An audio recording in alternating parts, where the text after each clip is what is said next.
I'm Danny, and this is Asher. We're two Kiwis who, after 5 years living in London, decided to head home the slow way. We bought a 36-foot sailing boat, Bacchus, built a little rowing and sailing dinghy, Waka Waka, and headed towards the horizon. These are our adventures.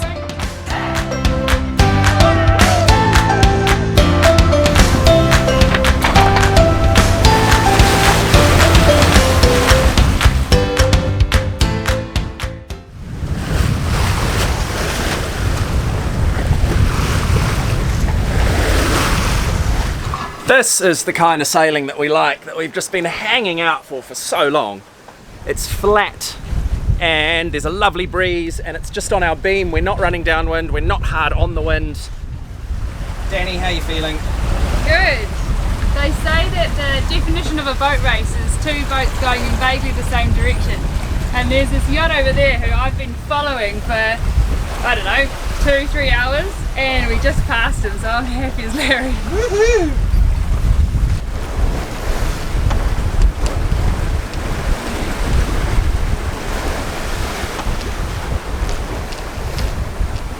Slight change of plan. Tobago Keys looks very, very busy.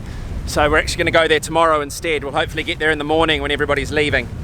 So for now we're just heading down the other side of Mayru and we're looking for an Anchorage for the night.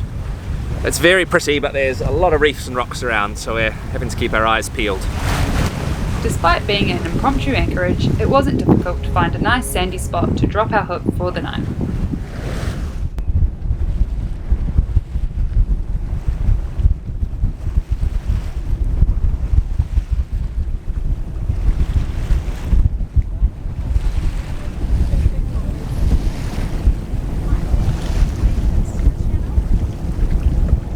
So this is Tobago Keys that we're approaching now.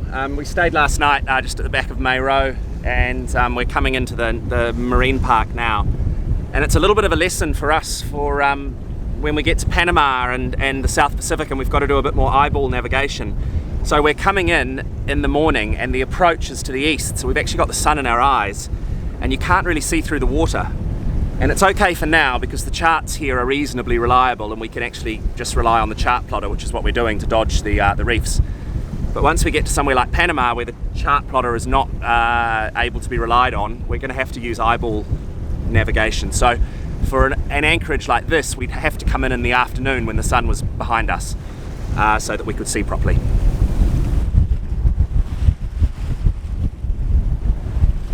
Finding it hard to concentrate on driving, I just want to look around.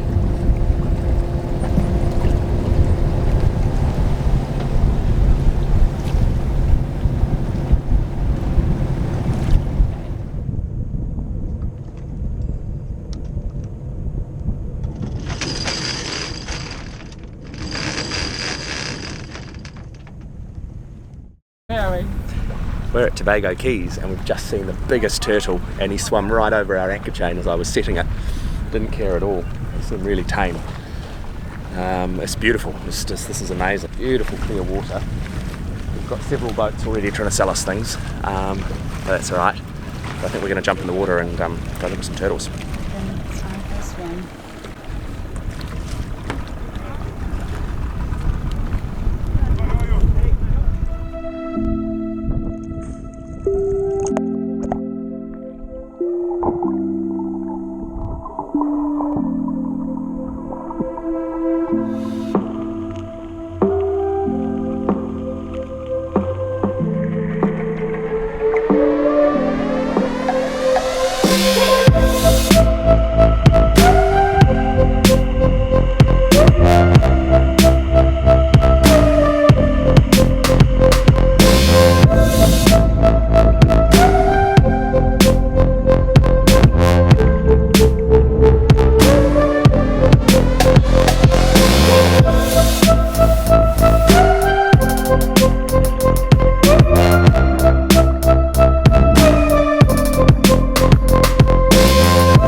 little squall coming through our little Turtle Bay.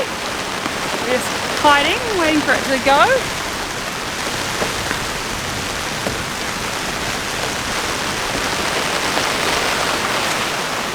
Any fresh water's a luxury when you're cruising, so I don't mind standing in the rain. Nice, wash all the salt off. Could almost get the shampoo and wash my hair. For once, we didn't have land protecting us from the easterly trade winds, which meant the Anchorage awoke to a pretty impressive sunrise.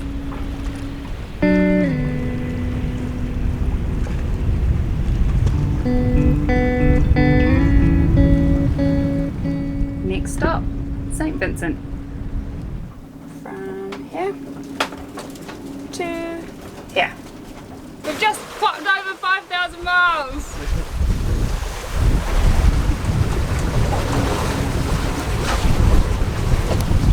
So that is nautical miles travelled since Weymouth in the UK, when we finally got that new log working. So Bacchus, when we bought her, had done 4,000 miles in her 16 years or so before we had her. And as we've now done 5,000. Let's celebrate. How should we celebrate? Should we have a beer? That's a good idea. I'll get some beers. How we celebrate everything around 5,000 mile beers for Bacchus. I might need you to open mine. Yes. Actually, I should do that.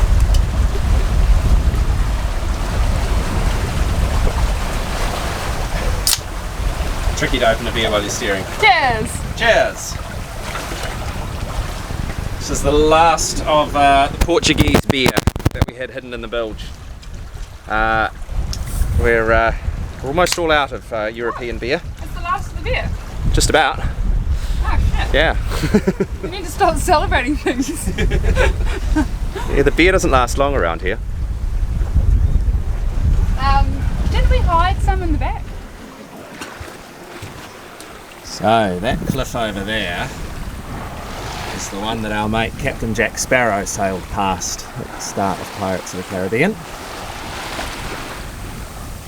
And this is Wallaby Bay, where apparently they filmed quite a bit of it, and there's a little Pirates of the Caribbean museum in there. But we're not stopping there today. We are carrying on north along the coast of St Vincent up to Chateaubelair, where we're planning on stopping for a few nights. And you can see the pitons of St Lucia up ahead. No luck with the squid today? No. No luck. Matches your visor really nicely. Ah, well, that's good. At least we've got colour matching. No, maybe we try the other squiddy lure that we bought the next day. Right. See if they prefer that flavour. This might be too candy coloured. Too sweet. Too sweet looking, yeah. It might be savoury tuna. Fair enough. Get a load of this coastline. Look at those cliffs and beaches, isn't that beautiful? Those little villages perched on the hills. Can't wait to get off the boat and do some walking around here. Looks spectacular. We arrived in Chateaubelair, our first and only stop on the main island of St Vincent. It was very different to the other islands, with towering mountains dressed in a tangle of dense green forest. As always, we were keen to get exploring. St Vincent, the mainland, is a lot rougher than the Grenadines where we were. It's all part of the same country, but I don't think these areas on the big island of St Vincent get the same amount of tourist dollars. It certainly feels a lot rougher, a lot poorer. But we're going to go check it out anyway, see what there is to see. Lovely and cool. Feels like a bit of a rainforest on the interior of this island.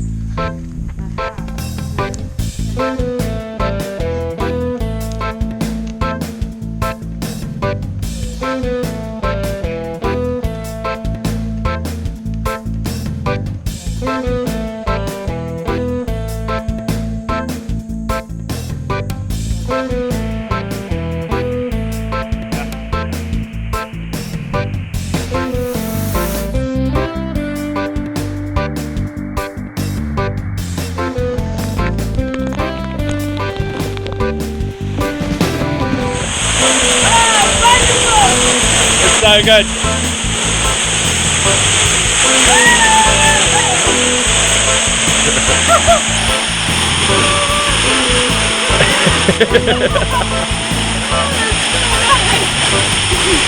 It feels amazing after so long of not having access to proper fresh water on the boat. It's pretty incredible. It's the best freshwater shower you'll ever have.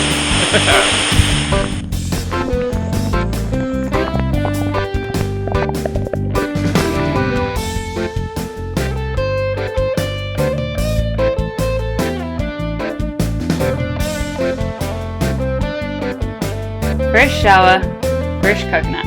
Just magic. We're on the beach in St Vincent, and there's these amazing like dinosaur birds that are busy eating bits of fish off the beach.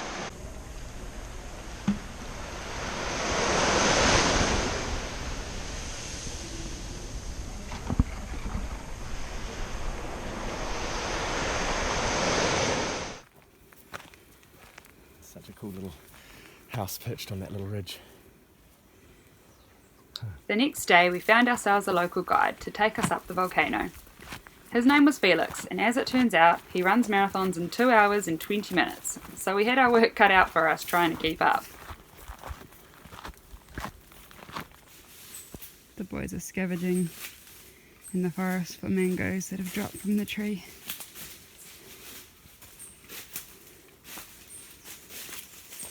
What you got? Little mango, fresh off the tree. Good job. Yeah. You got some too, Felix? Yeah. Thanks.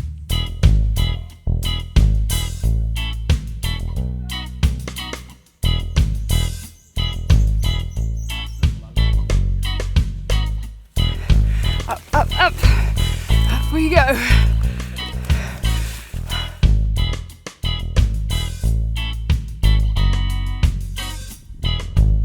We made it to the summit, which had a pretty great view of the crater and the climb from the beach we've just completed.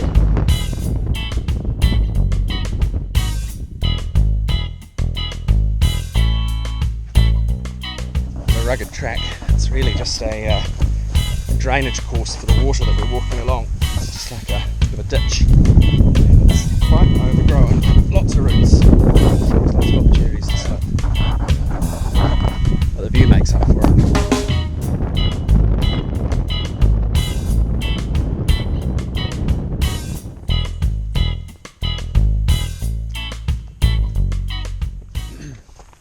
There's some incredibly steep horticulture on these hills. They've dug these terraces. There's not much to support them if it rains. It's just they're just dirt. So I think when it rains, it probably all comes sliding down.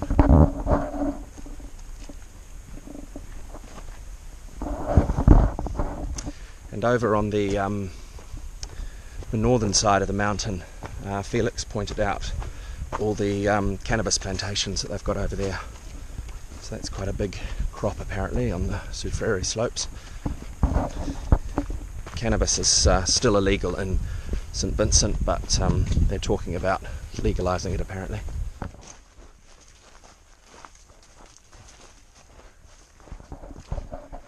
So these cliffs, we're walking in like a riverbed at the moment, but the cliffs behind me are all volcanic ash from the last eruption. The last eruption was in 79. So like looking up, it's just huge. So what we're walking through at the moment is a riverbed basically that's been eroded into the ash.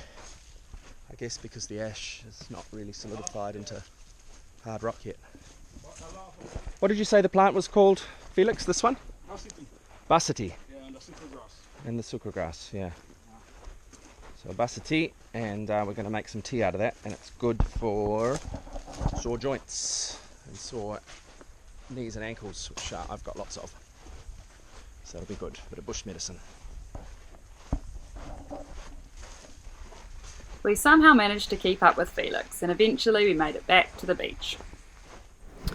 So it is the 29th of January, the day before my birthday, and I've decided to give myself a little wee challenge. So Ash has gone ashore to sort out our clearance through customs, and today I'm going to attempt to pick him up. So I've done the engine checks, I'll get the engine started, I've got to get the anchor up and then head over towards the wharf where he is. So wish me luck. Here we go.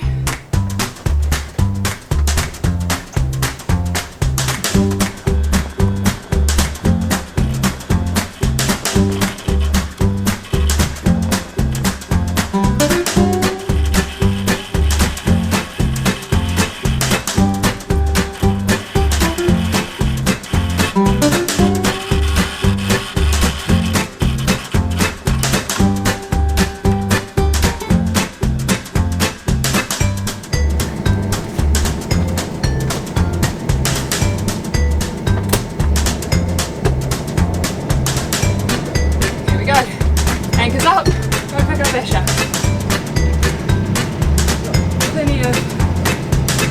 Got plenty of depth here, so that's good. It's scary on your own. Unfortunately the camera cut out, but I did manage to successfully pick up Asher.